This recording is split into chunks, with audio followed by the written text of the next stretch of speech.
It's always struck me as odd that evil is never self-aware.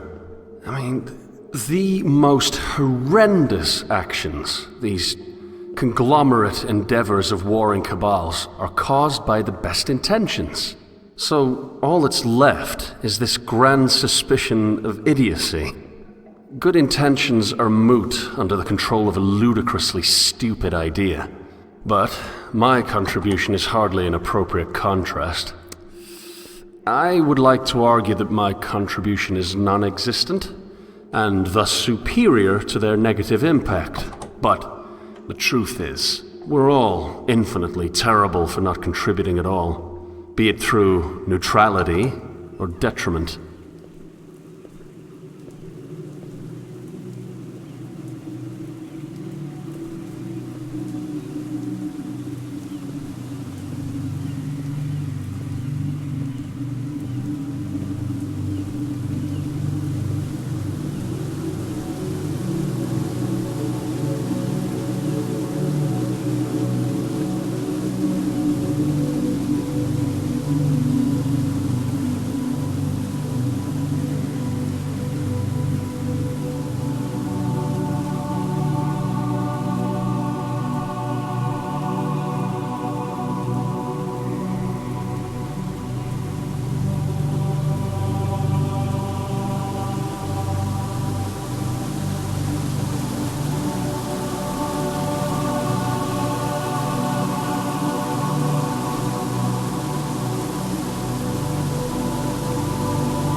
Perhaps I should kill myself.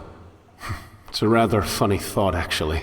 The standard reason for suicide entails depression, a sad portrait of a weak mind. But my desire for death is far more utilitarian. I feel as though I am useless, and I gather that this feeling is similar to what the others have felt. I do not suppose that any of them felt any particular brand of gloom before the end. Just a single shade of grey. At any rate, I prefer this situation to its emotional alternative. We Minotaurs are only different in that we're honest. We see what our species has become. We see the disease, and we see that there's no cure. What, then, Should I linger until I grow old and die, affecting nothing and assuming the role of sewage? No. I'm beginning to feel as though the only honorable route is a swift end. Time has changed from an agent of death to an agent of cleanliness, wiping away existence like some sort of cosmic and crematory disposal. And I best incinerate myself before the universe is forced to deal with me through age.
I don't know why we exist in self-destroying structure. We all share a fondness for that which is correct, and we're all certain that we have it. But there must be a way for that loyalty to flourish without burning the last shreds of coexistence between our species. That is, a species that is primarily defined by its diversity. I don't know if I'm arrogant for assuming that my desire for progress is any indication of my task as a catalyst, but I tried to find Tarshish already. Only in my attempted escape did you find me, and I do not believe that you found me without reason.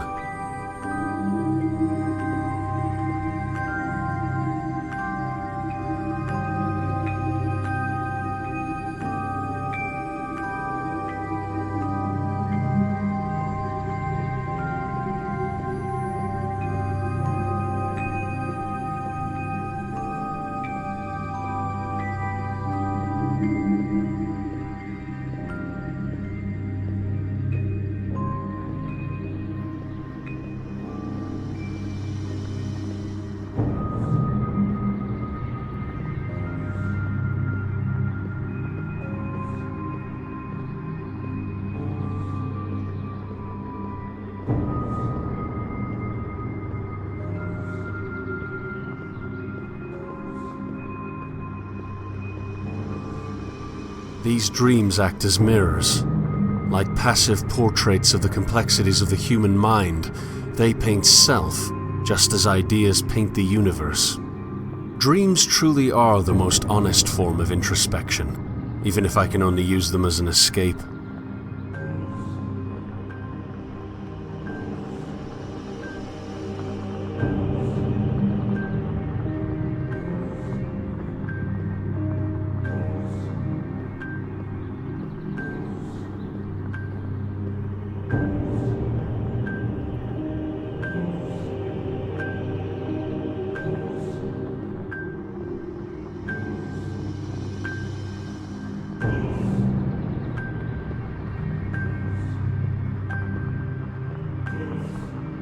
Of course, if this mirror is to be trusted, then I'm just as vile as the others. The contrast between my reality and this one tells me that I do not belong here. The only thing I have that they do not is a fondness for this new world.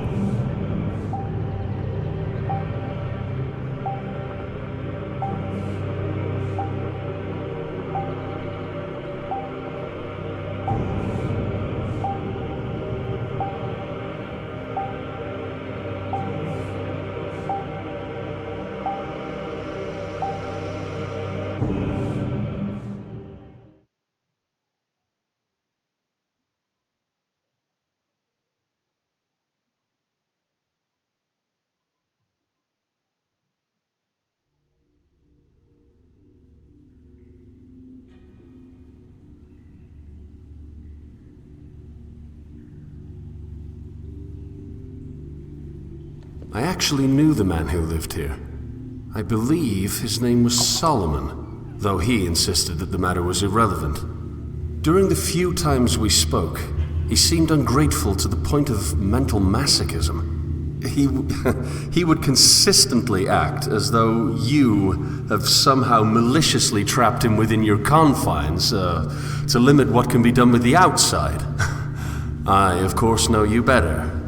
You and I have a special relationship.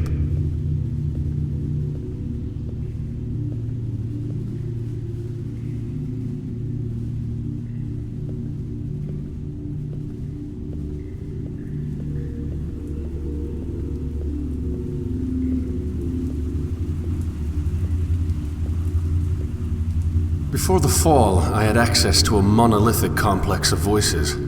My parents would simply drop me off with the instruction to learn. Vague, certainly, but the uncharted nature of the command provided me the freedom to let my interest plot the course. My travels picked up in speed as the voices became stronger, pulling me ashore to distant lands where discovery welcomed me with open arms.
It's true, my world is by no means ideal, and to say this is to admit to having an ideal at all, but that ideal is far beyond my reach.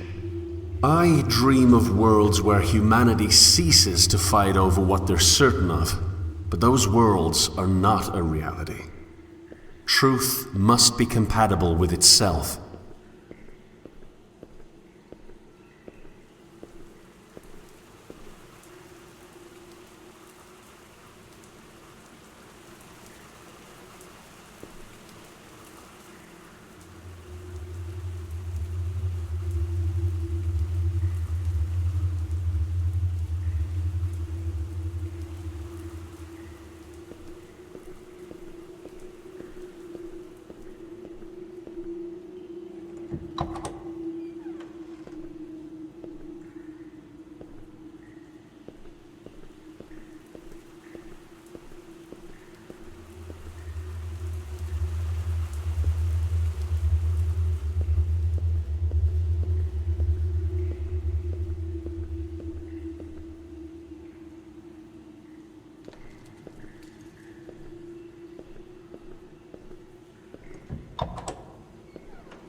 Yes, my dear Solomon, a marginal effect. One small step towards the unattainable indeed.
How much do you know of the old world?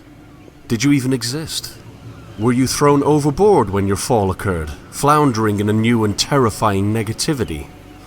My transition was not a comfortable one, so in this we can feel a measure of companionship.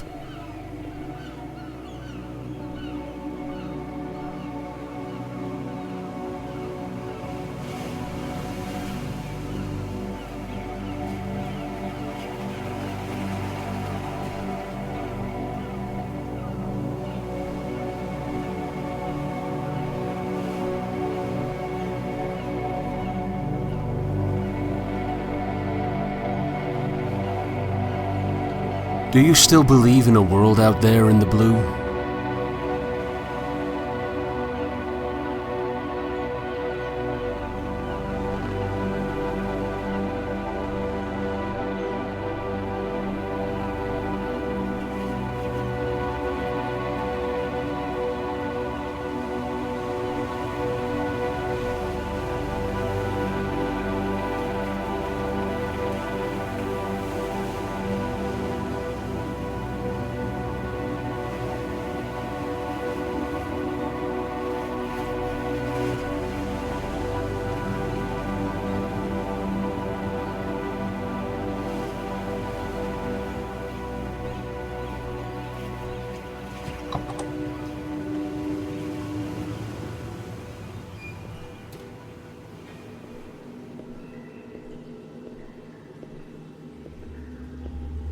Books on top of books on top of books. Voices creeping in from the vasts of a larger and more ancient world, now trapped in the claustrophobia of narrow minds and cold halls.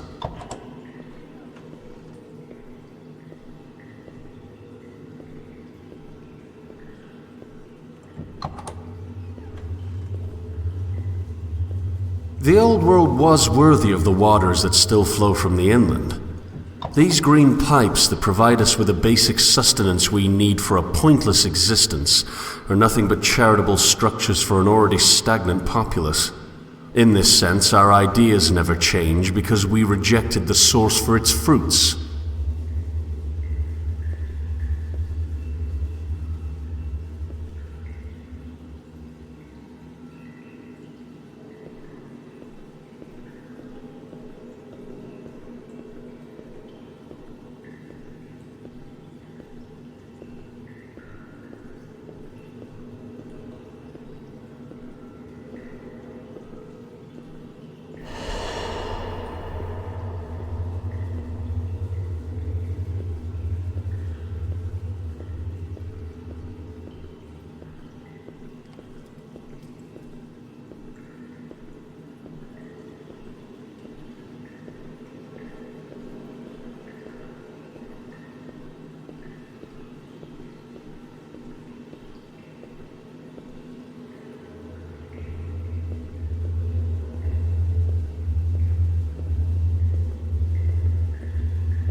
I have to believe that my dreams have some worth, lest I loose the same anchor into shoal.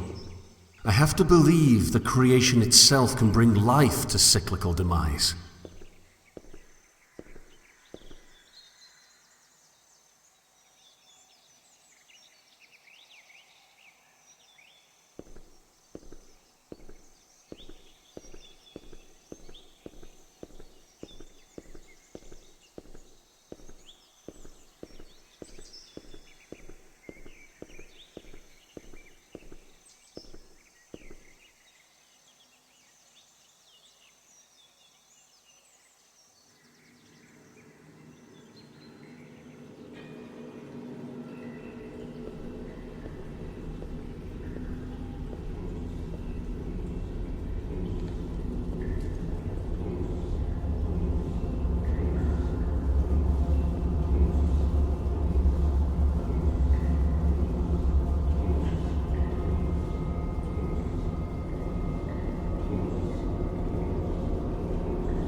they all do the same thing. They all claim a certainty that makes the certainty of others moot. Yes, again and again I know. Truth must be compatible with itself. But is that not illusory? Is truth itself not something that is in essence unattainable? My realism's present, but so are my dreams. And to claim otherwise is a dream all the same. It's as if they have dreamt of a world without dreams. It's as if their world is one in which truth has revealed itself in an anthropomorphic turn, allowing us all to see it clearly and grasp it amidst the darkness. Sad, yes, that we all see a different beacon. Now, all I see is void, and I do not know what's left other than to give up and stagnate in your belly. I may not have their full sense of certainty, but as of now, I cannot present an alternative. Truth must be compatible with itself, but that is irrelevant when truth is outside our reach. Onward with conflict, then, and onward with my labyrinth.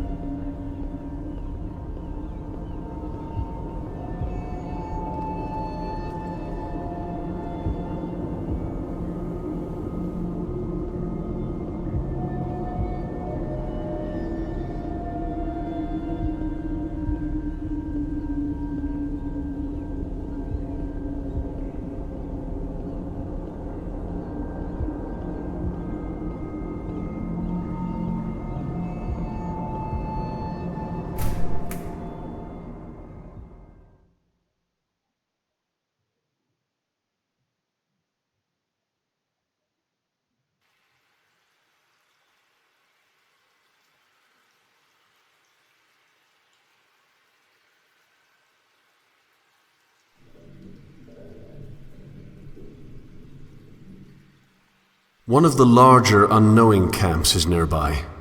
Their lack of organization tends to make it difficult for them to avoid the conflicts between the Guild and the Order.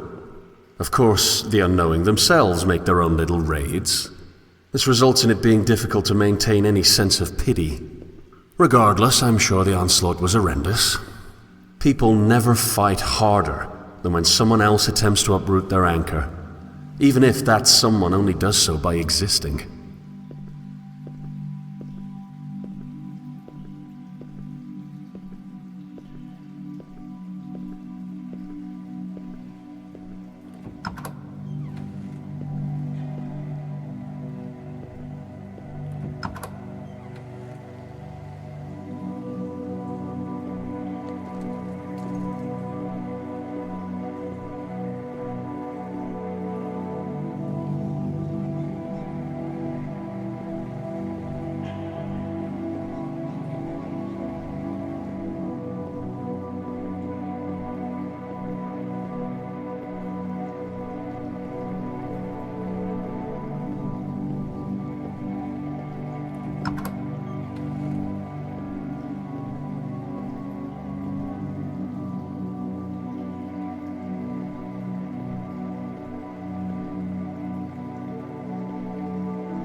All of our dreams at their core involve some sort of contentment. This is the one desire we all share, but is it a goal that really should be met? After finding contentment, what then? Where is there left to explore after the last temporary comforts of happiness have been extracted?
Our island is plagued with the fruits of a collective mental landscape that defines us as desperately holding on to something correct. So there is no place to hide, without truly secluding, or perhaps risking, the inland. On some level, I feel as though I cannot blame the dwellers. Their zeal for truth is commendable. They're fighting for something, rather than keeping it to themselves. They're acting instead of hiding. Still, must cruelty be the manifestation of certainty?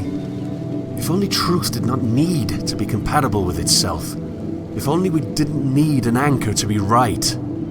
If only we could sail instead of collecting dust on the memories of voyages past.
I remember the exact moment. I remember the slight touch of ocean air passing over my skin as I stared aimlessly into the afternoon sky. It's interesting how, though generally more depressing, I actually preferred a cloudy sky to a clear one. Two vast expanses of blue separated do not have that quality of diversity that a more speckled display boasts. This is not to say that a cloudy sky is wholly unfortunate, because there were moments amidst the grey that I learned to dwell in. I learned to live in the moments where the heavens would tear through the sky as if digging through dirt, creating little bursts of pastel light in the otherwise desaturated gloom. It's as if clouds are nothing but a frame. I wonder if without them, happiness would turn into a flat portrait of stagnation.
We're almost there, Leviathan.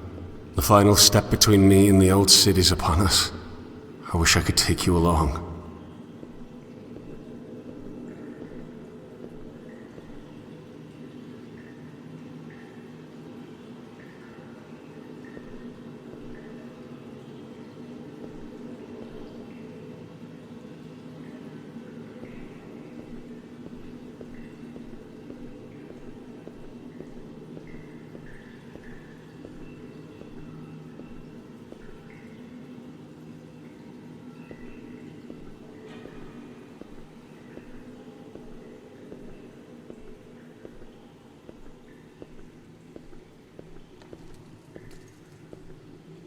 Will you remember me? After all, I could never forget you. And how can I even begin to thank you for all that you've done for me? You protected me from a world that I was too weak to bear. But now the distant shores of another reality are calling me home. To something I've never seen before. A dangerous and unpredictable world lies ahead of me. But I'm ready to let loose the sails.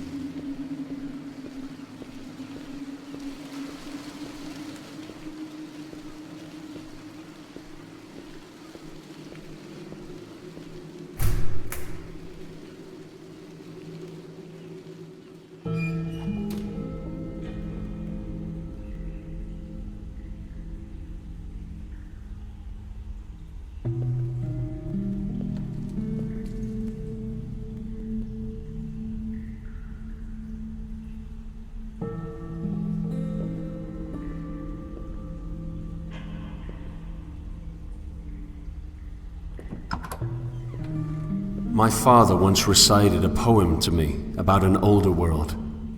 I believe it was called Dover Beach. I can still remember the imagery, just the words that escape me. We stood at the shoreline, waves crashing in, each wave eroding yet another piece of what I once believed. I think my father saw what was happening to me. He saw the dwindling of my dreams, the death of discovery. I can no longer rely on ABBA to build my dreams back up. Left with nothing, I convinced myself that there were no dreams.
Here it is.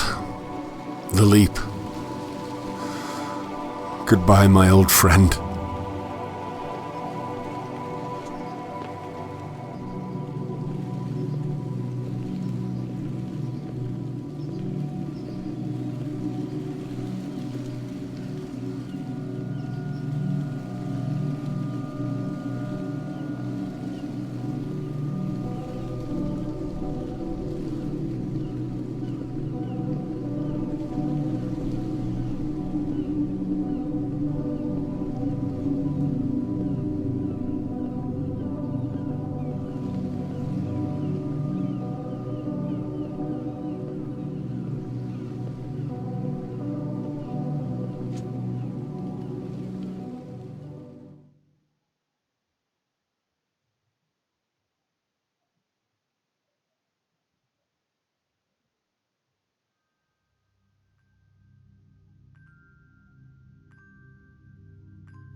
If this final dream before the new is to be trusted, then all life follows the pattern of broken progression. Some call it redemptive history, still others call it galvanization, yet the trajectory is undoubtedly the same. We exist on a familiar shoreline, with the waters lapping at our feet. We look back and see an explored and thus frozen world.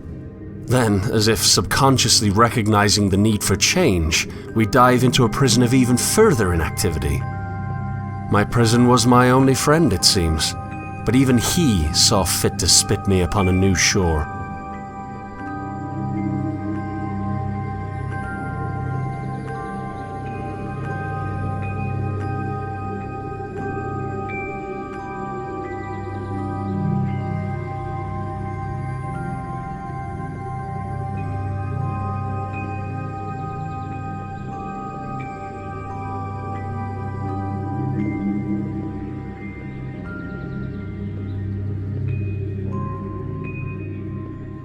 I won't lie, I do miss Leviathan. It wasn't his fault that I was a parasite. But was he necessary at all? After being cast out, was devolution in his stomach the appropriate next step? Why couldn't I have simply washed ashore to the old city?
Perhaps Leviathan existed for me to discover him, even if that which I explored was my prison.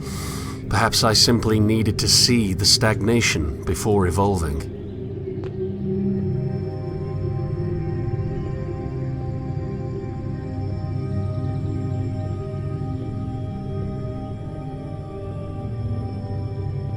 When I was a child, I was given a rowboat. I wanted to sail. So the universe built me a galleon. How unfortunate that, when I got older, I no longer wished to explore.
I am going to explore again.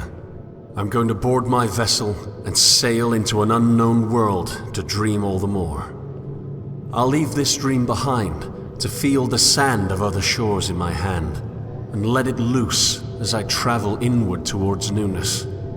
First, however, I'll make one last dive into abyss.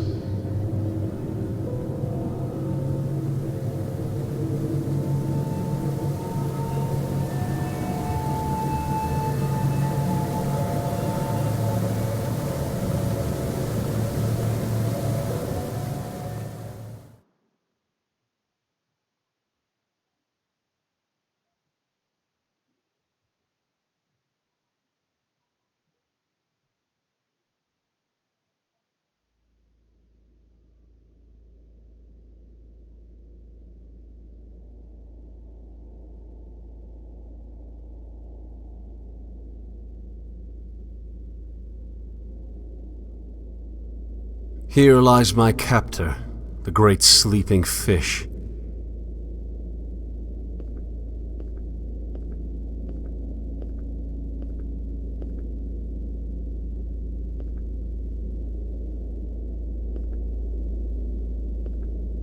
My foundation's been disintegrated. I'm left with nothing but void. However, the baby of belief need not be thrown out with the bathwater of certainty. An assertion from an assumption is still an assertion, making any deduction from that foundation subject to critique. I may not be able to deduce from a place that I know to be true, but that which I deduce from my dreams must still be compatible with itself.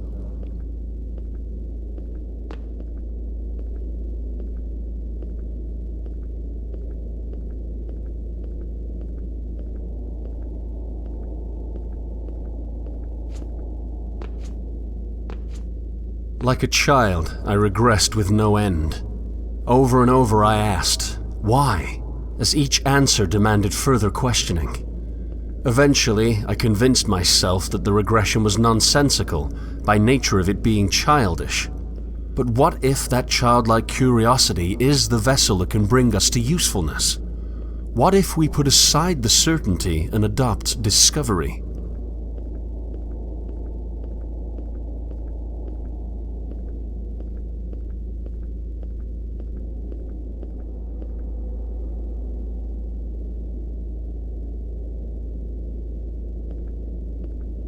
I think I was wrong. Dover isn't where my dreams died.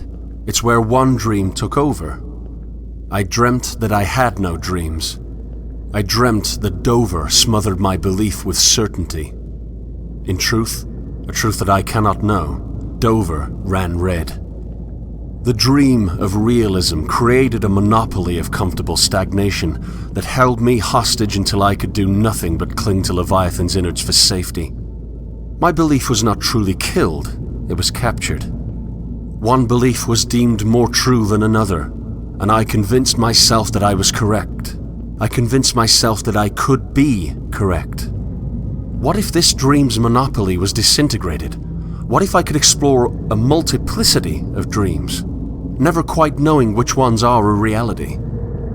Truth must be compatible with itself, but what happens when truth is unattainable?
I would tell myself that the real world has shown itself like a clear blue sky, spotless in its vast and flat nature.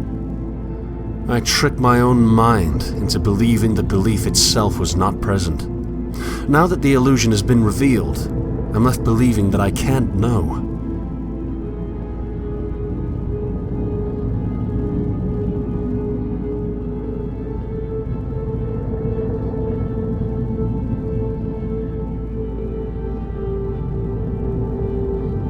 Truth must be compatible with itself based on a starting point I can't prove. I can't assert which dream is not a dream at all because they're all just dreams. Why not discover the dreams I can't control, rather than hiding portions of them away to let what I was certain of flourish?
One last look at my cage. One last dive into the abyss of negativity. A terrible world full of terrible people, yes, but that can be changed. Epistemic humility can regress to the deconstruction of stagnation. What I previously thought to be stagnation itself, the lack of any true knowledge, is simply the deconstruction of an anchor, freeing us to traverse the unexplored.